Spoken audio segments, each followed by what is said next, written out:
السلام علیکم ورحمۃ اللہ تعالی وبرکاتہ. نحمده ونصلي ونسلم على رسوله الكريم وآله وصحبه الكرام اجمعین ومن تبعهم بإحسان الى يوم الدین. اما بعد فاعوذ باللہ من الشیطان الرجیم. بسم اللہ الرحمن الرحیم. ان اولیاؤه الا المتقون. صدق اللہ مولانا العظیم وبلغنا رسوله النبی الامین الکریم ونحن على ذلك لمن الشاہدین والشاکرین والحمد للہ رب العالمین. آئیے سب سے پہلے اپنے آقا و مولا تاجدار مدینہ صلی اللہ تعالی علیہ وسلم کی بارگاہ بے کس پناہ میں درود شریف کا نذرانہ پیش کریں. پڑھیں بآواز بلند اللہم صلی علی سیدنا محمد وعلی آل سیدنا محمد واصحاب سیدنا محمد وبارک وسلم علیہم. حضرات گرامی،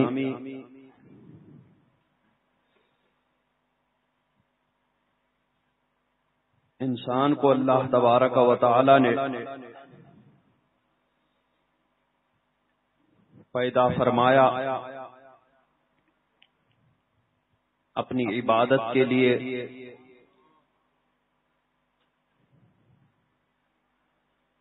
فرشتوں کو بھی اللہ تبارک و تعالی نے پیدا فرمایا،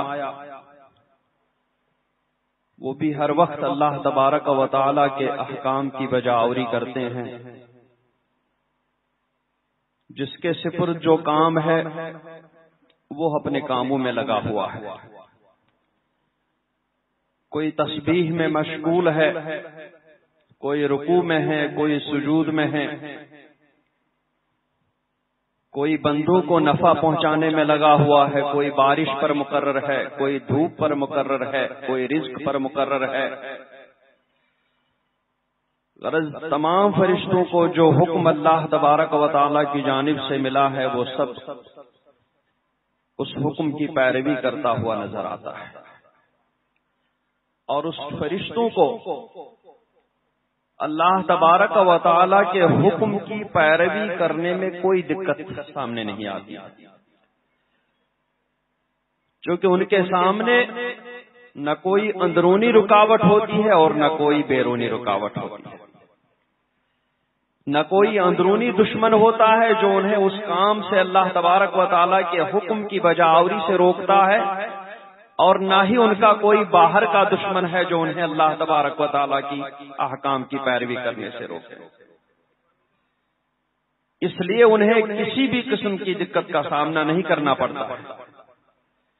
لیکن انسان کو اللہ تبارک و تعالی نے اپنی عبادت کا حکم دیا، اپنے احکام کی پیروی کرنے کا حکم دیا،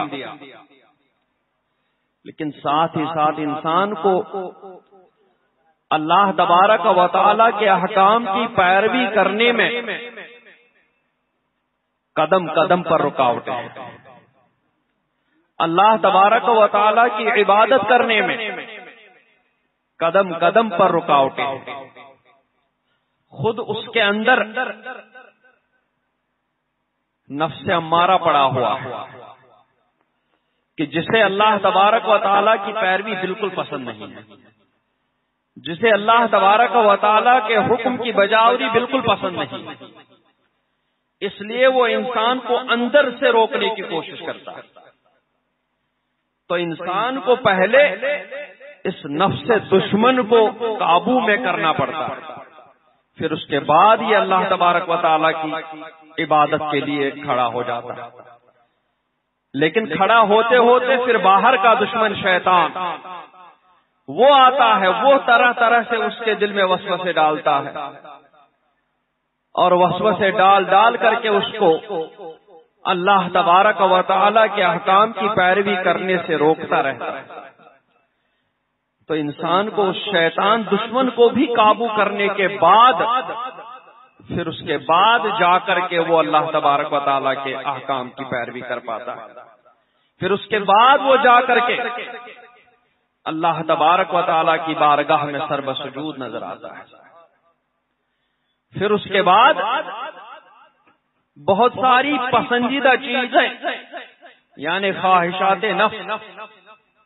وہ بھی اس کے سامنے طرح طرح کی رکاوٹیں بن کر کے کھڑی ہو جاتی ہیں،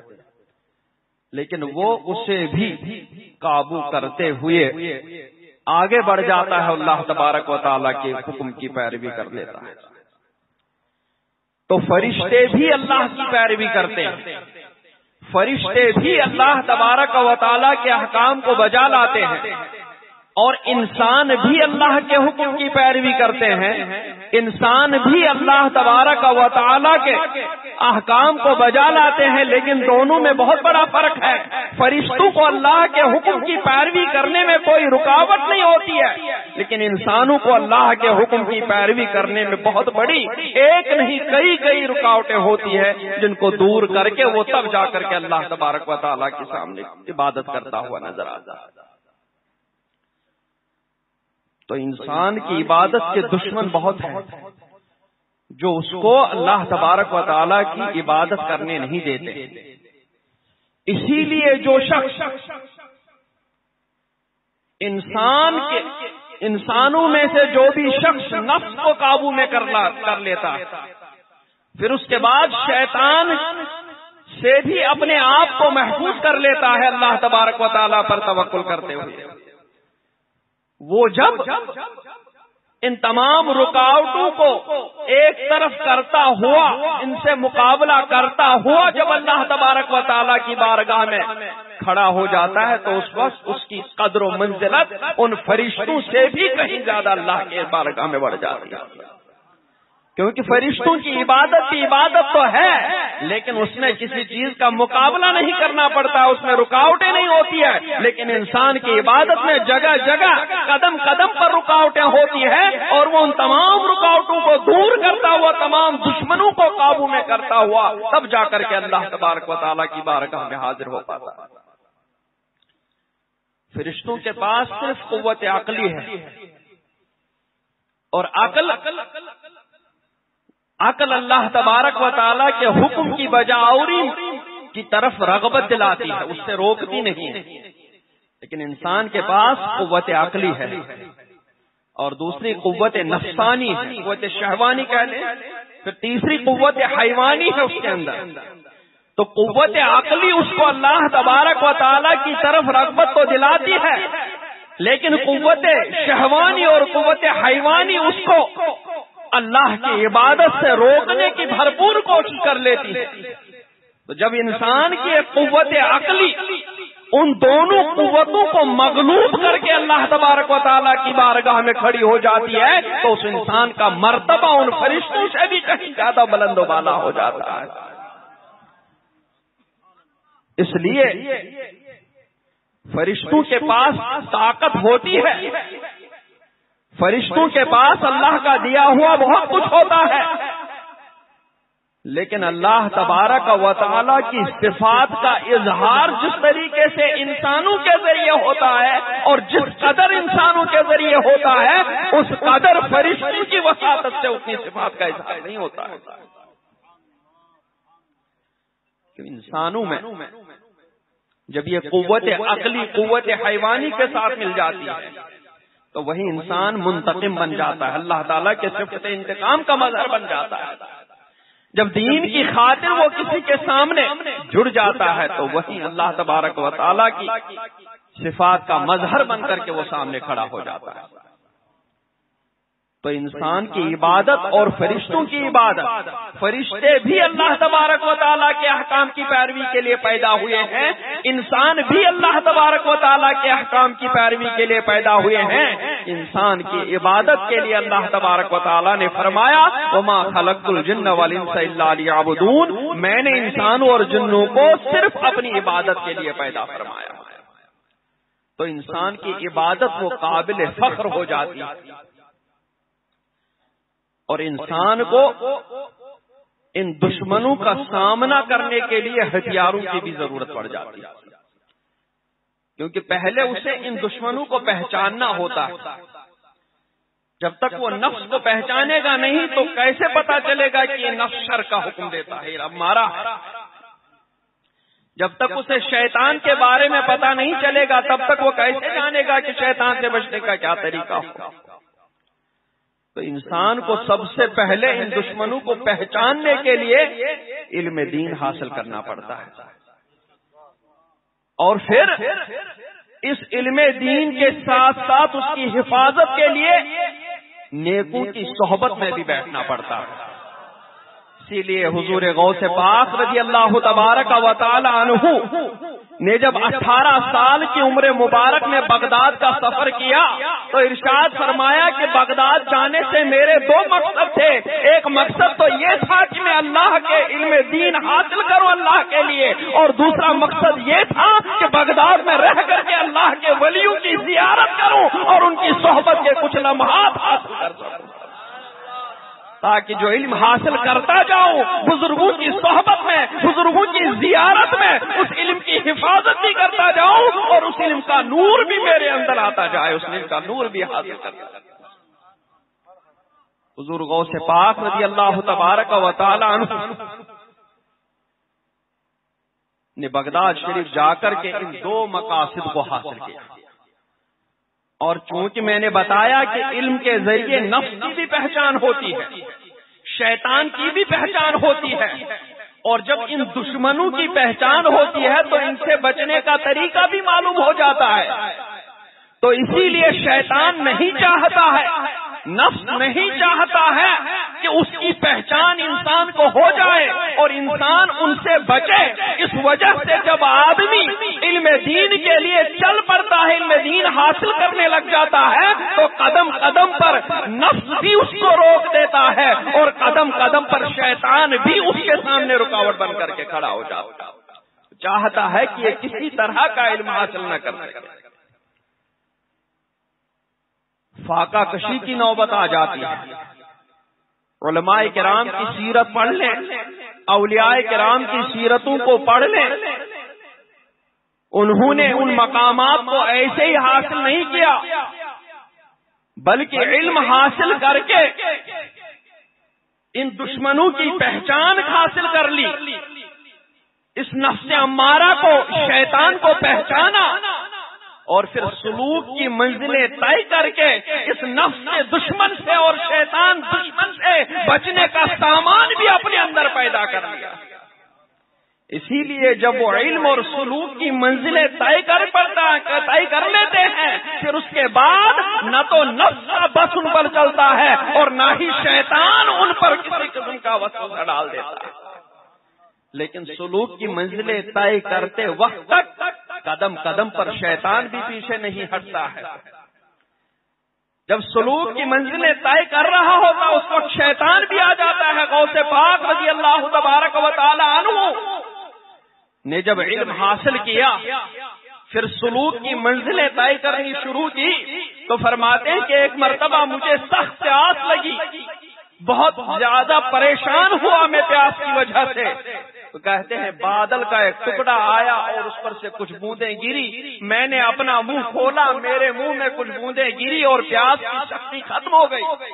کہتے ہیں اس کے بعد اس بادل سے ایک روشنی چمکی اور ایک صورت ظاہر ہوئی۔ اس صورت نے مجھے کہا، اے عبد القادر، میں نے تمہارے لیے حرام چیزوں کو حلال کر دیا ہے۔ کہتے ہیں جو ہی میں نے اس صورت سے آواز سنی تو میں نے کہا، اعوذ باللہ من الشیطان الرجیم، اللہ کی پناہ شیطان مردود کے شر سے۔ کہتے ہیں میرا اتنا کہنا تھا، وہ روشنی تاریکی میں تبدیل ہو گئی اور وہ صورت پتہ ہی نہیں چلا کہ وہ کب آئی اور کب چلی گئی، اور آواز آئی، عبد القادر، میں نے اتنے ولیوں کو اس حالت میں اپنی اس ادا سے گمراہ کر دیا، ولایت کے مرتبے سے ان کو دور کر دیا، لیکن تمہیں تمہارے علم نے بچا لیا۔ تو غوث پاک نے فرمایا کہ مردود، مجھے میرے رب کے فضل نے بچا لیا، میرے رب کی عنایت نے بچا لیا۔ تو علم کی منزلیں طے کرنے کے بعد جب سلوک کی منزلیں طے کر رہا ہوتا ہے، اس وقت بھی شیطان بھرپور کوشش کرتا ہے کہ میں سلوک کی منزلیں طے کرنے نہیں دوں، کیونکہ اس سلوک کی منزل طے کرنے کے بعد شیطان کے 10 طرف سے وہ بندہ نکل جاتا ہے اور وہ ان بندوں میں داخل ہو جاتا جاتا ہے جن کے لیے پروردگار عالم فرماتا ہے ان عبادی لیس لک علیہم سلطان، کہ میرے مخصوص بندوں پر شیطان تمہیں کچھ بھی قدرت نہیں ہو سکتی، تمہیں کچھ بھی بس نہیں چل سکتا، تو ان کو کسی بھی حال میں گمراہ نہیں کر سکتا۔ اس لیے شیطان بھرپور کوشش کرتا ہے کہ اس منزل وصول سے پہلے ہی، اس وصال سے پہلے ہی میں بندوں کو گمراہ کر کے اپنے زمرے میں شامل کرتا ہوں۔ اس لیے پہلے علم پھر اس کے بعد سلوک کی منزلیں دونوں طے کرنا ضروری ہے، اس کے بعد ہی آدمی نفس اور شیطان پر قابو کر کے اللہ تبارک و تعالیٰ کی بارگاہ میں وہ مرتبہ حاصل کرتا ہے کہ جو مرتبہ فرشتوں کو بھی نصیب نہیں ہوتا ہے۔ اعلیٰ حضرت علیہ رحمت و رضوان نے پہلے بھی سنتا تھا میں اور بارہا پڑھا بھی، غوث پاک رضی اللہ تبارک و تعالیٰ کی شان میں جو کچھ تحریر فرمایا نثر کے طور پر اور بالخصوص نظم کے طور پر جو منقبتیں ارشاد فرمائی، لیکن اس سفر میں بغداد شریف کی حاضری میں اعلیٰ حضرت علیہ رحمت و رضوان کی، اس سے پہلے بھی جب پڑھتے تھے تو ایک تو یہ ہے کہ بالاستیاب اب تک نہیں پڑھا تھا، کیونکہ بہت سارا کلام فارسی میں ہے اور فارسی بھی بہت ہی ایسی کہ جو فارسی ادیبوں کی سمجھ میں بھی کچھ نہیں آنے والے، تو اس لیے بعض شعر تو سنتے ہی کنارے ہو جاتے تھے۔ لیکن اس سفر میں الحمدللہ جتنا اعلیٰ حضرت علیہ رحمت و رضوان نے حضور غوث پاک رضی اللہ تعالیٰ عنہ کی بارگاہ میں تحریر فرمایا، جتنی بھی خراج عقیدت پیش کیا، منقبتیں بیان فرمائی، اس سفر میں ان تمام چیزوں کا بھرپور میں نے مطالعہ کیا اور غوث پاک رضی اللہ تبارک و تعالی عنہ کی بارگاہ میں رہ کر کے اور تمام منقبتیں پڑھ کر کے حضور قائد ملت تشریف فرما تھے، حسام میاں، ہمام میاں، سعید صاحب اور بھی وہاں کے کچھ علماء کرام بھی تھے دوسری جگہوں سے آئے ہوئے، تو میں نے عرض کیا، میں نے کہا کہ اعلی حضرت کی منقبتیں جو غوث پاک کی بارگاہ میں لکھی گئی ہیں، پڑھنے سے ایسا معلوم ہو جاتا ہے کہ غوث پاک نے اعلی حضرت کو اپنے مقامات اور مراتب کی سیر کرا دی تھی، ایک ایک مرتبہ اعلی حضرت پر ایسا کھل گیا تھا کہ جیسے وہیں رہ کر کے اعلی حضرت اس منقبت کو تحریر فرما رہے ہیں، کیونکہ جو پہلے سمجھ میں نہیں آئی غوث پاک کی بارگاہ میں جب ان کو ایک ایک کر کے پڑھا، غوث پاک کی بارگاہ میں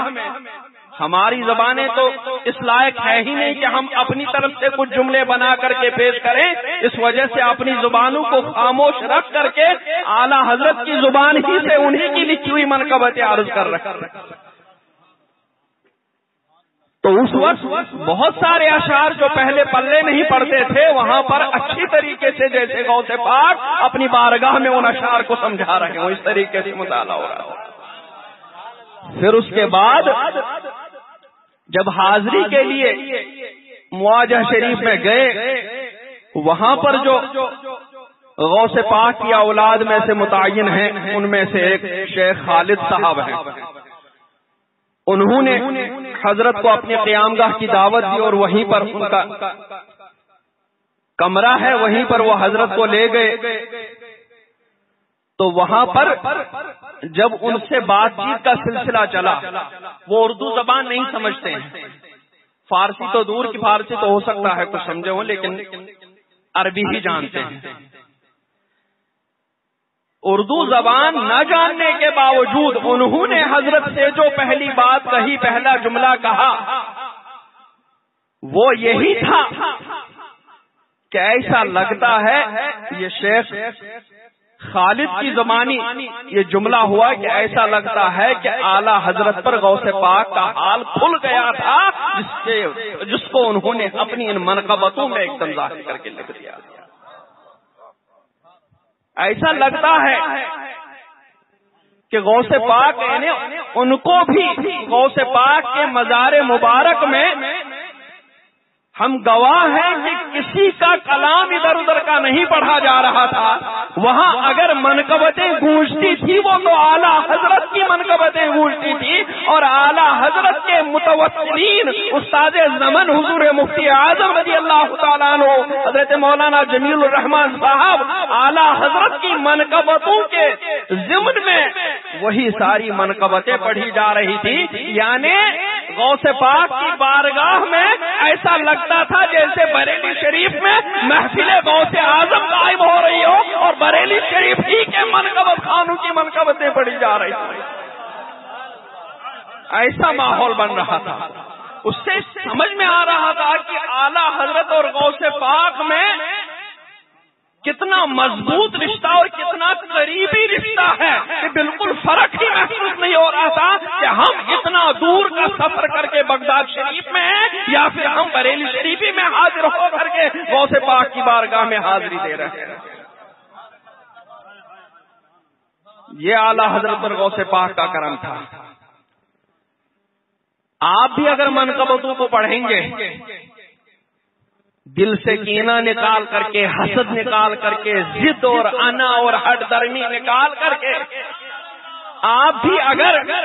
ان منقبتوں کو پڑھیں گے تو آپ کو بھی ایسا لگے گا کہ اعلیٰ حضرت نے کتابیں پڑھ کر کے, اعلیٰ حضرت نے غوث پاک کی شان میں لکھی ہوئی تصنیفات پڑھ کر کے منقبتیں نہیں لکھی بلکہ خود غوث پاک حاضر سامنے ہو رہے تھے. اس طریقے سے غوث پاک کو دیکھتے دیکھتے آپ نے اپنی منقبتیں لکھی, کیونکہ اعلیٰ حضرت کی تحریروں کے بارے میں ہی ایسے.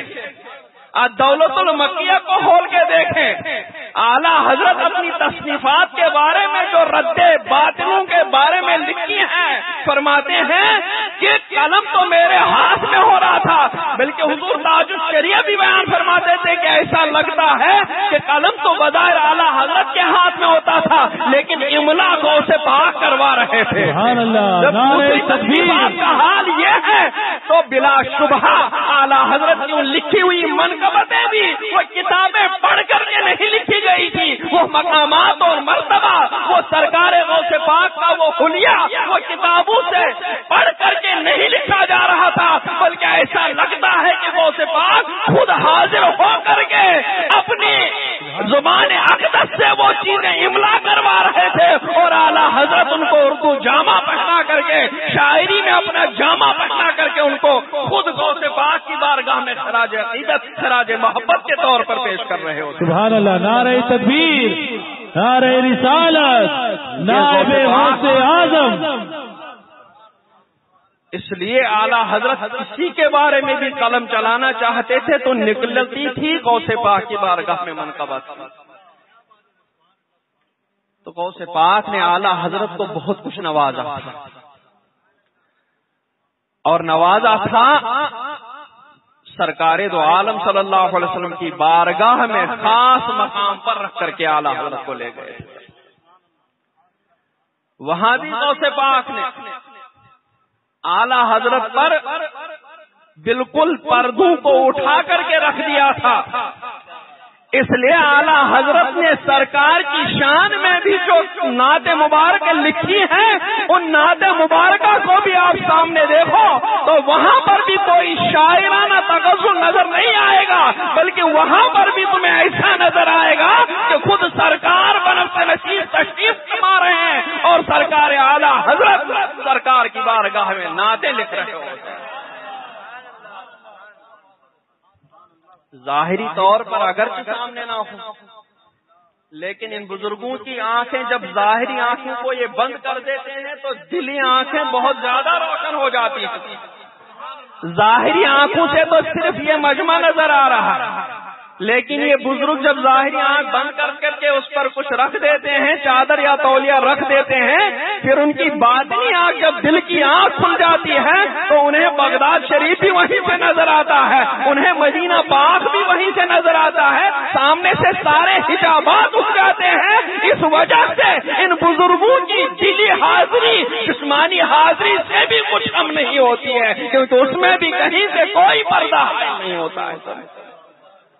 راستے کے سارے بعد، ساری مسافتیں ختم ہو جاتی ہے جو ہی یہ آنکھوں کو بند کرتے ہیں، آنکھوں کو بند کرتے ہیں دیدار کے لیے۔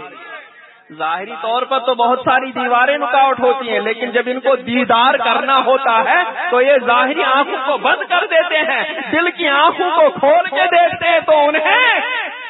صراحت اور روشن طریقے سے اپنے محبوبوں کی زیارتیں ہو جاتے ہیں، اپنے محبوبوں کی زیارتوں سے شاد کام ہو جاتے ہیں۔ اعلی حضرت کا مرتبہ ایسے ہی غوث پاک کی بارگاہ میں سب کچھ نہیں لکھا،